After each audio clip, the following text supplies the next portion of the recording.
안녕하세요, 김승동 기자입니다. 정말 더운 날씨가 연일 이어지고 있습니다. 미팅을 위해서 이동할 때면 덥다는 생각 이외에는 아무 생각이 안 들 정도의 날씨입니다. 조금만 걸어도 겉옷까지 다 젖어버릴 정도로 뜨겁습니다. 설계사분들의 열정이 이런 날씨보다 더 뜨겁다는 생각을 합니다. 여전히 많은 분들께서도 폭염에도 컨설팅을 위해 여전히 분주하다는 것을 알기 때문입니다. 당분간 더위는 계속될 것 같습니다. 하지만 머지않아 다시 선선한 바람이 불겠죠. 설계사분들의 열정은 식지 않을 것이라고 믿습니다. 설계사께서 뜨거운 열정을 가진 만큼 고객의 삶은 더 나아질 것이라고 믿습니다. 7월 기사를 정리하고 8월을 예측해보는 시간을 갖겠습니다. 이달 큰 주제를 규제 강화, 본격화, 즉시연금은 시작일 뿐이라고 잡아봤습니다. 금융당국은 즉시연금을 시작으로 보험사 길들이기에 나서고 있습니다. 소비자 권익을 높인다는 명분으로 보험시장 규제는 갈수록 강화될 것 같습니다. 우선 학습 목표를 보시겠습니다. 이 강의를 들으시면 첫 번째, 고용보험 의무화 사실상 결정, 설계사에게 미치는 영향에 대해 알 수 있습니다. 두 번째, 즉시연금 사태가 제2의 자살보험금처럼 확대될 조짐입니다. 이 사태가 왜 발생했는지 알아보겠습니다. 세 번째, 앞으로 가입자의 보험 정보를 보험사가 공유한다고 합니다. 어떤 영향을 미칠지 알아보겠습니다. 네 번째, 사망보험금이 지급 건당 1,300만 원에 불과하다고 합니다. 종신보험 시장은 아직도 가능성이 큽니다.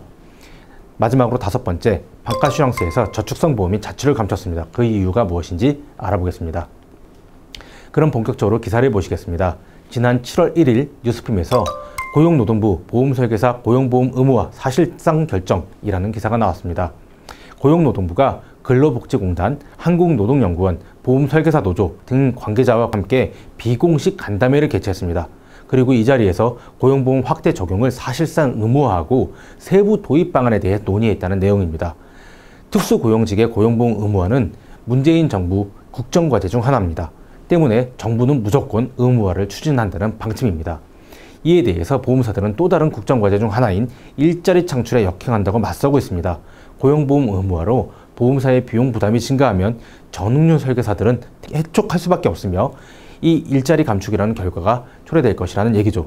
다만 정부는 이런 일이 발생하지 않도록 소득을 기준으로 일정 수준 이상의 소득이 있는 설계사만 고용보험을 적용하는 방안을 논의 중이라고 합니다. 한편 보험연구원 등이 조사한 결과에 따르면 설계사 중 과반수 이상은 고용보험 의무화에 반대를 하고 있는 모습입니다. 이런 반대 의견을 얼마나 수용해 고용보험 의무화를 도입할 것인가가 관건이 될 듯합니다. 다음 기사를 보시겠습니다. 지난 7월 11일 뉴스핌에서 금감원 덜 지급한 즉시연금 일괄구제제도 도입이라는 기사를 썼네요. 원금은 놔두고 이자만 받는 상속형 즉시연금의 보험금을 과소 지급했다는 민원이 있었습니다. 이 민원에 대해서 금감원 분쟁조정위원회는 지난해 11월 소비자 편을 들어줬습니다. 그리고 비슷한 분쟁도 모두 보험금을 추가로 돌려주라고 권고했죠. 하지만 보험사는 이를 행하지 않았습니다. 그러자 금감원이 초강수로 일괄구제를 하겠다고 나섰습니다. 분쟁조정위원회의 결정에 따라서 즉시연금 상속형의 보험금을 전부 다 돌려주라고 한 것이죠. 이에 따라서 S사만 4,200억 원을 추가로 지급해야 할 것으로 추정되며 업계 전체로는 1조 원에 가까운 보험금을 추가로 지급해야 할 것으로 보입니다. 이에 대해 보험사들은 너무한 조치라며 법적 분쟁도 각오하고 있는 모양새입니다. 하지만 지난 자살보험금 사태처럼 대법원의 결정에도 행정법을 앞세웠던 기억이 있어 이번에도 금감원의 방침을 따를 것 같습니다. 그리고 이는 이번 정부에서만 세 번째인 금감원장이 업계 길들이기에 나선 것이라는 시각이 굉장히 큽니다.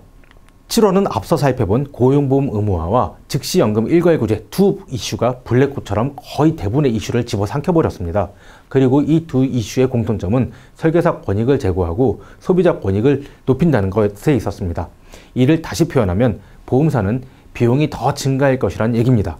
보험사 입장에서는 규제가 더 많아지고 신경 써야 할 것이 더 많아지고 있는 셈입니다. 이번 정부가 금융, 특히 보험을 어떻게 생각하고 있는지를 보여주는 단면이라고 할 수 있을 것 같습니다. 다음 기사를 보시겠습니다. 7월 18일 대한금융신문에서 신용정보원 내 보험가입 정보 보험사의 전부 공개라는 기사를 썼습니다. 신용정보원은 각 금융사의 정보를 모아 관리하는 곳입니다. 이 신용정보원이 한 곳에 모은 정보를 다시 보험사에게 공개하겠다고 합니다. 이렇게 되면 경쟁사에서 가입한 보험이 무엇인지 확인할 수 있게 되는 셈입니다. S생명에서 가입한 보험을 계열사인 S화재도 볼 수 있습니다. 또 S생명의 계약 정보를 경쟁사인 H생명 혹은 K생명도 볼 수 있다는 겁니다. 심지어 향후에는 보험금 지급 정보도 공유할 수 있다고 합니다. 이렇게 되면 각 보험사들은 가망 고객을 쉽게 선별해 청약을 받을 수 있습니다. 보험금을 많이 탔던 고객은 가입을 안 시키게 될 수도 있는 거죠. 하지만 저는 사실 이렇게 하는 게 나쁘지만은 않은 것 같습니다. 빅데이터 시대입니다. 이 빅데이터를 어떻게 활용하는가가 문제죠. 보험사에게 정보가 공개되면 보험 플랫폼들은 더 활성화될 것이며 보험 소비자들은 소비자 입장에서 보험 비교 등 보험 정보들이 더 쉽고 빠르게 유통될 것입니다. 소비자에게 서비스는 더 좋아지는 셈입니다. 그럼 설계사 입장에서는 어떻게 될까요? 경쟁사 상품을 모두 파악하고 비교하는 컨설팅 능력이 반드시 필요해질 것입니다. 소비자보다 정보가 늦으면 영업이 결코 쉽지 않게 될 가능성이 큽니다. 다음 기사를 보시겠습니다. 지난 7월 19일 데일리안에서 쥐꼬리 사망보험금 올해는 더 줄었다 라는 기사가 나왔습니다. 올해 1월부터 4월 계약을 분석한 결과 사망보험금은 지급 건당 약 1,300만 원에 불과하다고 합니다. 가구당 한 달 생활비는 330만 원 정도입니다. 1,300만 원의 사망보험금은 4개월 생활비도 안 되는 정도입니다. 심지어 사망보험금 액수는 갈수록 줄어들고 있습니다. 이를 뜻하는 건 무엇일까요? 소비자들은 사망보험금 니즈가 갈수록 줄어들고 있다는 의미도 됩니다. 하지만 반대로 뒤집어 생각해보면 가능성이 보입니다. 사망보험금을 더 준비해야 한다는 의미이기도 합니다. 제가 보기엔 종신보험 시장은 아직도 가능성이 큰 것 같습니다. 마지막 기사입니다. 지난 7월 22일 한국보험신문에서 은행 점포서 자취 감춘 보험 상품 브로셔라는 기사가 나왔습니다. 방카슈랑스는 전통적으로 저축성 보험을 많이 판매하는 채널이었습니다. 적금 가입자에게 높은 이율을 제공하는 저축성 보험을 권하는 채널이었죠. 하지만 저금리 및 IFRS 17 때문에 저축성 보험의 판매 매력이 정말 많이 감소했습니다. 이에 저축성 보험을 판매하기 위한 브로셔도 사라진다는 내용입니다. 시대 흐름에 따른 업권의 변화를 단적으로 보여주는 모습이네요. 방카슈랑스에서 변액보험을 판매하기는 결코 쉽지 않습니다. 따라서 은행에서 보험을 판매하는 모습도 점차 보기 어려워질 것으로 보입니다. 은행에서 보험 브로셔를 보기 힘들어진 것처럼 마트에서 저축성 보험을 판촉하는 모습도 보기 힘들어졌습니다. 하지만 최근에는 마트에서 종신보험을 저축 상품인 것처럼 판매하는 모습이 가끔 보이기도 합니다. 이 역시 시대 변화에 따른 업권의 적응일 것으로 보입니다. 날씨가 정말 덥습니다. 8월에도 이렇게 뜨거운 날씨가 지속될 것으로 보입니다. 이런 날씨처럼 설계사분들의 열정도 지속되었으면 합니다. 그러면 머지않아 좋은 과실을 드실 수 있을 거라고 생각합니다. 감사합니다.